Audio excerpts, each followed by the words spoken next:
Well, hey guys, I hope you enjoyed our introduction to statistics in last week's class. Let me review some of that material now because it's probably a good thing to have a review and some of you weren't in class. So statistics is a word that we use to help us when we are describing data. It really has several parts to it. It talks about the collection of data, the description of the data, and then helping us to draw conclusions on the data that we have collected. We use terms like mean, average, median, mode, range. And if we think back to our notion of argumentation in science, it's a way to help us make claims and then support those claims through evidence, that's the statistics part, and then draw conclusions. And actually all of those encompass this notion of why we do statistics. Let's review the terms mean, median, mode, and range. The mean is the average. You take all of the numbers that you've got, all the data that you've collected, you simply add them together and you divide by the number of data points that you have. That's the mean. The median is the middle number. If you took all the data set and just put them in a line, either horizontally or vertically, and you figured out where the middle number was, that's the median. The mode is the number that shows up the most often. So in the data set that you see right here, 13 shows up 4 times, so it is the mode. And then the range is the difference between the smallest data point all the way up to the largest data point. And in this case, the difference between 21 and 13 is 8. All of that information is important as we're taking a look at the claims that we're making and providing evidence for those claims. I should have also mentioned in the previous slide that I know you're familiar with the XY graphs, and those are important, but we're going to move beyond those XY graphs to help us make a better case for the claim that we're making based on the evidence that we have. So here's another example of an XY graph. This is a bar graph, and this is data collected from a thermometer that had a liquid. The bulb color was either gray or white. And so if you take a look at this bar graph, just the way it's presented here, it looks like the temperature in degrees is higher after it's been sitting in the sun for 5 minutes with a gray colored liquid inside of it as opposed to a white colored liquid inside of it. Well, that tells us that the means or the averages of these two colors is greater for the gray than the white.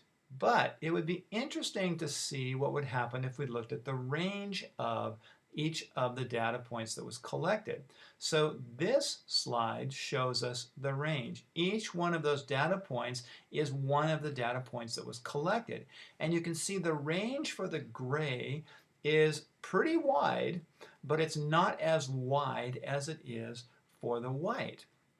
So some of the white data points collected were about the same in terms of the maximum temperature as for the gray. But when you take all of those data points and find the mean, you can see that the gray was higher than the white. But again, the ranges are so wide. And so this tells us something, that maybe that data is spread out so far that maybe the conclusions that we're drawing from saying that the gray bulb has a higher temperature than the white bulb may not be totally accurate.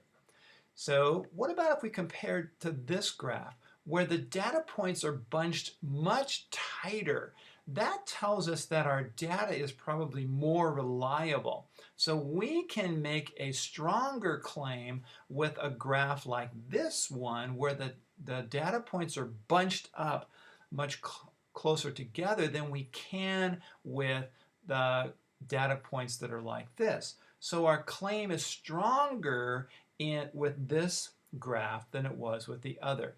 And it's really interesting, if you put the two of those side by side, you can really see the difference there. It's like, whoa, the left-hand graph, the range is all over the place, whereas the right-hand graph, the range is tightly packed.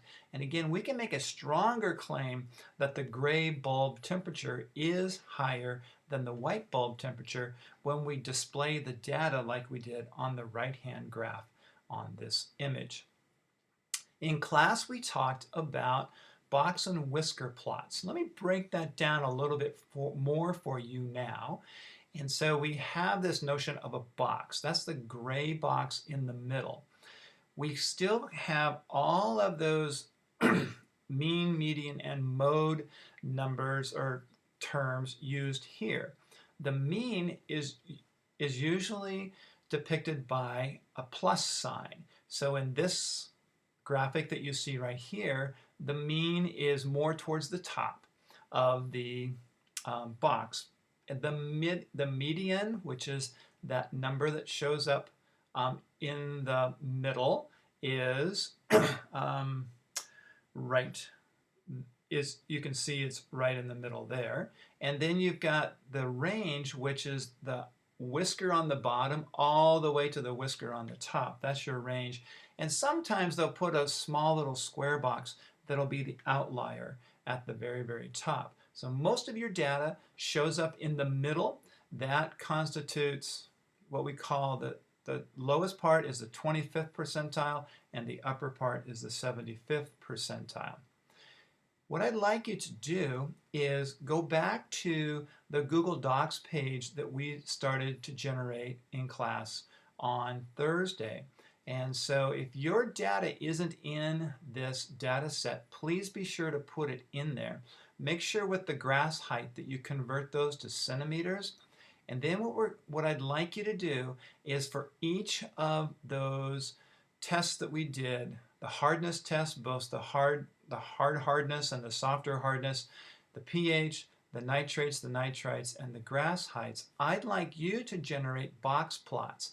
To do that, you're going to click on the left-hand cell at the bottom where it says HTTP, and that will give you a link to a box plot generator.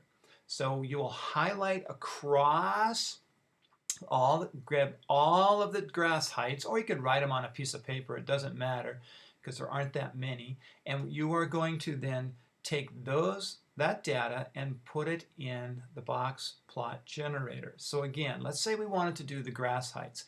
So I would write down 23, 23, 28, 5.08, 14, and 12.7. Then I would go to that link so that I end up on a page that looks like this. Then at the very bottom where you see it says 7066, state, 10830, state, what you're going to do is to click in that area of the web page and delete all of the numbers that are in there so it's completely blank. Then you are going to put the numbers from your data set that you want to create a box plot for. So those would be the numbers 23, 23, 28, 5.08, all of those numbers. Put one number on each line. So put 23, hit return, 23, hit return, 28, hit return, 8.07 or whatever it was, hit return. Once you've got all those numbers in there, click on the box that says Update Box Plot, and then a new image will show up of your new box plot. You can go in and change the horizontal scale if you want, but you don't need to do that because it'll automatically generate one for you. You should be able to go in and change the title, but that's not necessarily necessary either. Then you can either print that box plot for the height of the grass, or you can draw a sketch of it in your notebook.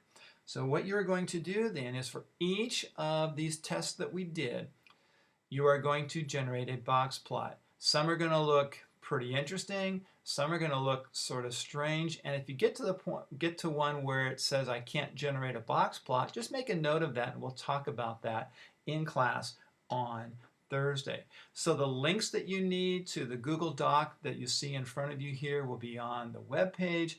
The link to the box plot generator will either be on the Google Docs page, or I'll also put it on your web page and in the assignment page for this week. If you have any questions about that, please email me and I'd be glad to answer those questions. But come to class with each of those box plots already generated. You should be able to tell us what the mean is, and actually a cool way on this to get the mean is if you click over here where it says show statistics, it will give you all of that statistical data, including the mean. And that would be a good thing to also write down with each box plot. So let's do that. Make sure that you have either a printed image of the box plot or just sketch it out in your notebook, and then include all the statistics that show up when you click the show statistics button. And again, if you need to get a hold of me, just email me, and that's graves@montana.edu. So have fun with this, and we'll talk about it in class on Thursday. Thanks. Bye.